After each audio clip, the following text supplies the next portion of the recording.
Hello മക്കളെ, welcome back to Rans learning portal. അപ്പോൾ maths എക്സാമിന് ഈ 2025 പബ്ലിക് എക്സാമിന്റെ മാത്തമാറ്റിക്സിന്റെ എക്സാമിന് ഏതെല്ലാം ചാപ്റ്റേഴ്സിൽ നിന്നാണ് വെയിറ്റേജ് അറിയാത്ത ഒരുപാട് കുട്ടികളുണ്ട്. അപ്പോൾ ഏതെല്ലാം ചാപ്റ്റേഴ്സ് ആണ്? 11 ചാപ്റ്റേഴ്സ് ആണ്. നമുക്ക് അറിയുന്ന പോലെ 11 ചാപ്റ്റേഴ്സ് ആണ് ഉള്ളത്. ടോട്ടൽ 80 മാർക്കിനാണ് ക്വസ്റ്റ്യൻ ഉണ്ടാവുക. 80 മാർക്കാണ് എക്സാം നിങ്ങൾക്ക് അറിയാൻ പറ്റും. പിന്നെ 118 മാർക്കിന് വരെ ചോദിച്ചേക്കാം. പക്ഷേ 80 മാർക്കിന് നമ്മൾ ഗ്യാരണ്ടി ആയിട്ട് എഴുതിയിരിക്കണം എന്നുള്ളതാണ്. അപ്പോഴാണ് നമ്മൾ ഫുൾ മാർക്ക് കിട്ടുക. ഇനി നമുക്ക് 11 ചാപ്റ്റേഴ്സിന് എത്രയെല്ലാം മാർക്കുകളാണ് സാധ്യത എന്നുള്ളതാണ് പറയാൻ വേണ്ടി പോകുന്നത്. ഷുവർ ആട്ടോ, ശ്രദ്ധിച്ച് കേട്ടോളൂ.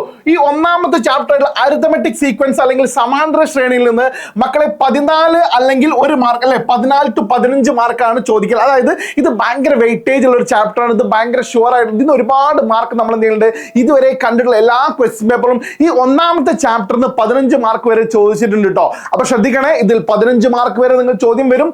നന്നായിട്ട് പഠിക്കേണ്ട ഒരു ചാപ്റ്റർ ആണ് ഒന്നാമത്തെ ചാപ്റ്റർ. Then second chapter ആണ് സർക്കിൾസ് അല്ലെങ്കിൽ വൃത്തങ്ങൾ എന്ന് പറയുന്നത്.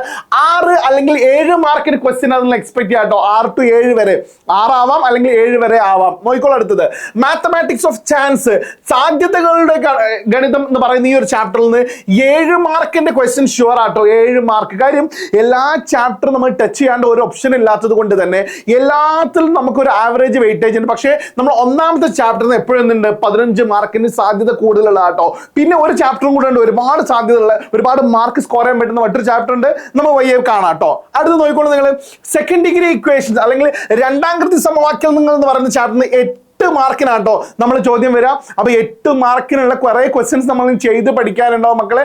ചെയ്ത് പഠിക്കാനുള്ളത് ചെയ്ത് പഠിച്ചോളൂ കേട്ടോ.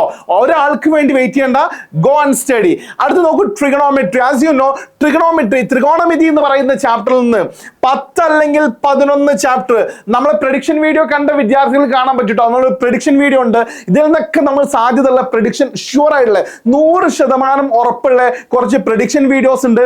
നിങ്ങൾ കണ്ടിട്ടുണ്ടാവും നമ്മളെ വാളിൽ, നമ്മളെ ഹോം പേജിൽ നിങ്ങൾക്ക് കാണാൻ പറ്റും. എല്ലാ മക്കളും എന്ത് അറിയോ, അത് കാണണം. അതില്ലാത്തൊരു ക്വസ്റ്റ്യൻസ് ഉണ്ടാവില്ല, ക്വസ്റ്റ്യൻ പേപ്പർ ഉണ്ടാവില്ല എന്നുള്ളതാണ്. അപ്പൊ സി മക്കളെ, 5 ചാപ്റ്റർ ആയി. ഇവിടെ നോക്കുക 15, പിന്നെ അല്ലേ, ദെൻ 7, 7, 8, ദെൻ 11 മാർക്കായിട്ടോ. ഇനി 6ാമത്തെ ചാപ്റ്ററിൽ കോർഡിനേറ്റ്സ് എന്ന് വരുന്ന സൂചക സംഖ്യകൾ എന്ന് പറയുന്ന ചാപ്റ്ററിൽ മക്കളെ 6 മാർക്കിന്റെ ക്വസ്റ്റ്യൻ ഉണ്ടാവും. 6 മാർക്ക് അതിൽ നിന്ന് എപ്പോഴും ചോദിക്കലുള്ളതാട്ടോ. അപ്പൊ ഈ 6 മാർക്കിന്റെ ചോദ്യങ്ങൾക്ക് വേണ്ടിയുള്ള പഠനം നിങ്ങൾ അതിൽ പഠിച്ചേ പറ്റൂ.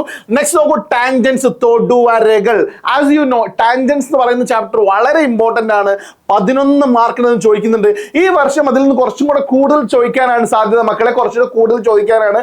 നമ്മൾ ഒരുപാട് മാത്തമാറ്റീഷ്യൻസ്, ഒരുപാട് ടീച്ചേഴ്സിനോട് ചോദിച്ച് അവരുടെ ഒരുപാട് അഭിപ്രായങ്ങൾക്ക് ശേഷമാണ് നമ്മൾ എന്ത് ചെയ്യുന്നത്, നിങ്ങൾക്ക് ഇത് തരുന്നതാക്കട്ടെ. പൊതുവെ ചോദിക്കാനുള്ള ഒരു സ്ട്രാറ്റജിയാണിത്. അപ്പൊ ഈ ടാൻജൻസ് കൂടുതൽ മാർക്ക് ചോദിക്കുന്നുണ്ട്. അതുപോലെ കൂടുതൽ ചോദിക്കുന്ന മറ്റൊരു ടോപ്പിക്കാണ് ഇത് അറിയോ, സോളിഡ്സ് എന്ന് പറയുന്നത് 12 മാർക്കിന് ഏറ്റവും കൂടുതൽ ഇത്തവണത്തെ പബ്ലിക് എക്സാമിന് ചോദിക്കാൻ സാധ്യത ഉള്ളത്. ഞാൻ ഒന്നാമത്തെ ചാപ്റ്റർ വെരി വെരി ഇമ്പോർട്ടന്റ് എന്ന് പറഞ്ഞ പോലെ അടുത്തൊരു ചാപ്റ്റർ വെരി വെരി ഇമ്പോർട്ടന്റ് ഏതാ അറിയോ, ജിയോമെട്രി ആൻഡ് ആൽജിബ്ര, ജാമിതിയും ബീജഗണിതവും എന്ന് പറയുന്ന ഈ ഒരു ചാപ്റ്റർ ഒന്ന് ശ്രദ്ധിച്ചു കേട്ടോളൂ. VIP ആട്ടോ, VIP ആണ്. 14 മാർക്കിന് ചോദിക്കുന്ന ഏറ്റവും ഇമ്പോർട്ടന്റ് ആയിട്ട് പഠിക്കേണ്ട ഒരു ചാപ്റ്റർ ഈ 9ാമത്തെ ചാപ്റ്റർ ആണ്. ഇതിൽ നിന്ന് 14 മാർക്കിന് ചോദിക്കും മക്കളെ. ഡെഫിനറ്റ് ആയിട്ട് അതിന്റെ എല്ലാ നുക്കൻ ക്രാനിയും മുക്കും മൂലയും മക്കൾ എന്ത് ചെയ്യണം, അരിച്ചു കുറിച്ച് വായിച്ച് എഴുതി പഠിക്കണം. ചുമ്മാ വായിക്കാൻ പറ്റുമോ മാത്സ്? എഴുതി പഠിച്ചേ പറ്റൂ. നെക്സ്റ്റ് നോക്കിക്കോളൂ നിങ്ങൾ, പോളിനോമിയൽസ്, ബഹുപദങ്ങൾ എന്ന് പറയുന്ന ചാപ്റ്ററിന് 6 മാർക്കിന് ക്വസ്റ്റ്യൻ ഉണ്ട്. ഇത് നമ്മൾ വളരെ നിസ്സാരമാക്കി കളയുന്ന ഈ ഒരു ചാപ്റ്റർ ഉണ്ട്. പല ആളുകളും സ്റ്റാറ്റിസ്റ്റിക്സിലെ സ്ഥിര വിവര കണക്ക് എന്ന് പറയും. 7 മാർക്കിന് ചോദ്യം ഉണ്ടടാ, 7 മാർക്കിന് ചോദ്യം ഉണ്ട്.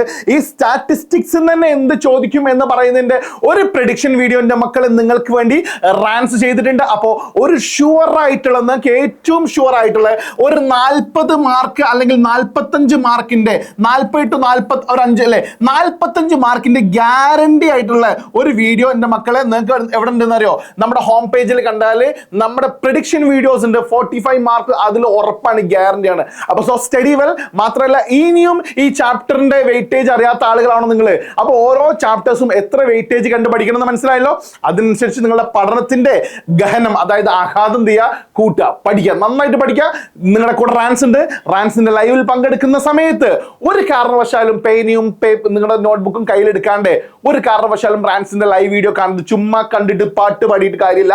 എഴുതി പഠിക്കാനുള്ളത് എഴുതി പഠിക്കുന്ന വേണം. Thank you very much. See you there.